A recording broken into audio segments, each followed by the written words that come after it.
High, স্বাগতম সবাইকে আরো একটি রিয়াকশন ভিডিওতে। তো তোমার সাথে এখন যে শেয়ার করছি হলো সুরিয়ার নিউ মুভির টিজার, সেটা হলো টাইটেল টিজার। এটা হলো রেট্রো বলে একটি মুভি, সে কোথাও আপকামিং যে মুভি গাঙ্গুয়ার পরে তার নেক্সট যে প্রজেক্ট, তো সেটা রেট্রো। তো এই রেট্রো মুভি কিন্তু টাইটেল টিজার এসেছে। তো টাইটেল টিজারটি দেখি এরপর এটা নিয়ে বিস্তারিতভাবে আলাপ করা যাবে। এটা কিন্তু তাদের অরিজিনাল ল্যাঙ্গুয়েজে, কারণ এটার হিন্দি কোনো ল্যাঙ্গুয়েজে কোনো ট্রেলার টিজার কিছুই বের হয়নি।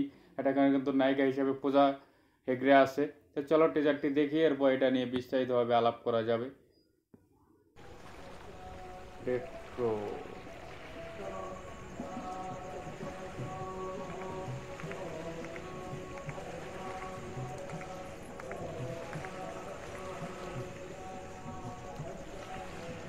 ওকে, একই সিন অনেকক্ষণ দেখাচ্ছে এমন টিজার। கோபம் கம்மி பண்ணுது.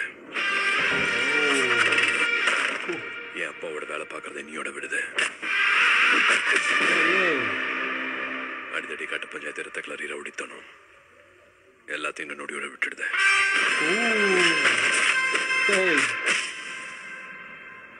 சிரிக்க சந்தோஷமா இருக்க முயற்சி பண்ணுது.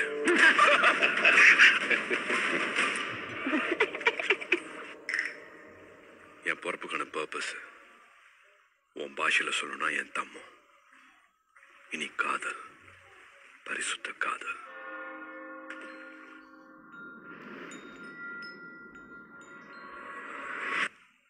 அது மட்டும்தான் கட் அண்ட் ரைட்டா சொல்லிக்கிடுது. இப்ப நீ சொல்லு, கல்யாணம் பண்ணிக்கலாமாடி?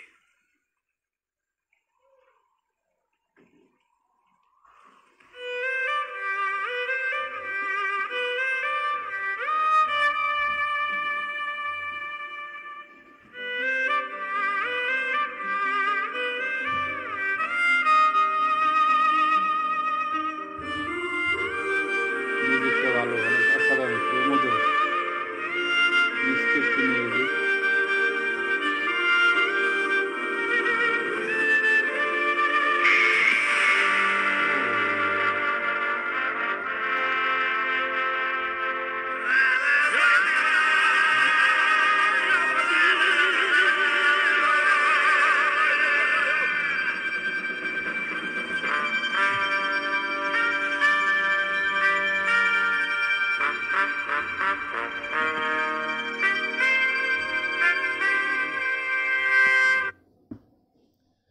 তাহলে এই ছিল রেট্রো মুভির টিজার, টাইটেল টিজার। টিজারটি কিন্তু অনেক বড়, কারণ টিজার কিন্তু আমরা সচরাচর দেখি যে টাইটেল টিজারটি অনেক ছোট থাকে, 1 মিনিটেরও কম থাকে, কিংবা 1 মিনিট 15-20 সেকেন্ড এরকম হয়। তো এটা কিন্তু 2 মিনিটের উপরে টিজারটি।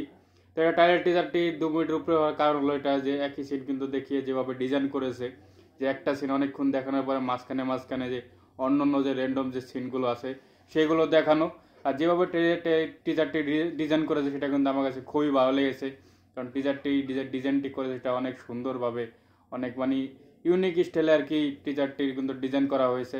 আর ওভারঅল যে টিজারটি সেটা আমার কাছে ভালো লেগেছে, এবং কি সুরিয়ার যে লুক এবং কি তার যে 2 রকমের লুক দেখা যাচ্ছে। তো এই যে টিজারটি দেখলাম, হয়তো কথা বুঝিনি যে কি বলেছে না বলেছে, কারণ তাদের অরিজিনাল ল্যাঙ্গুয়েজ, এটা হিন্দি কোনো বের হয়নি, হিন্দি কোনো টিজার। তো অরিজিনাল ল্যাঙ্গুয়েজে যেহেতু এটার আর কি বুঝি না, সেই জন্য আর কি গল্প সম্পর্কে সেমন ধারণা পাইনি। তো আবার যে টিজারটি দেখলাম সেটা আমার কাছে খুবই ভালো লেগেছে, এবং গল্প সম্পর্কে মনে হচ্ছে খুবই ইন্টারেস্টিং গল্প হবে। আর গাঙ্গুয়া মুভি কিন্তু সেরকম কোনো প্রশংসাও পায়নি কারোর কাছ থেকে, ব্যবসা সফলও হয়নি। তো সেই হিসাবে কিন্তু এই মুভিটি কিন্তু গাঙ্গুয়া থেকে কিন্তু অনেক বেটার মনে হচ্ছে, কারণ এটার ভিতরে গল্পটা সেটা অনেক ইন্টারেস্ট মনে হচ্ছে। আর গাঙ্গুয়া যে টিজারটি ট্রেলার দেখেছিলাম সেটা অনেক প্রমিজিং মনে হয়েছিল, কিন্তু সেটা কিন্তু সেরকম গল্প কারোকে পছন্দ করাতে পারেনি, এবং কার কাছে ভালো লাগেনি, আর ব্যবসা সফল হয়নি, সেটা ফ্লপ হয়েছে। আর দেখা যাক যে নেক্সট সুরিয়ার এই মুভিটি কী হয়, দেখে মনে হচ্ছে এটা অনেক ভালো হবে। তা তোমাদের কাছে কীরকম লাগলো ওভারঅল টিজারটি সেটা তোমরা জানাতে পারো।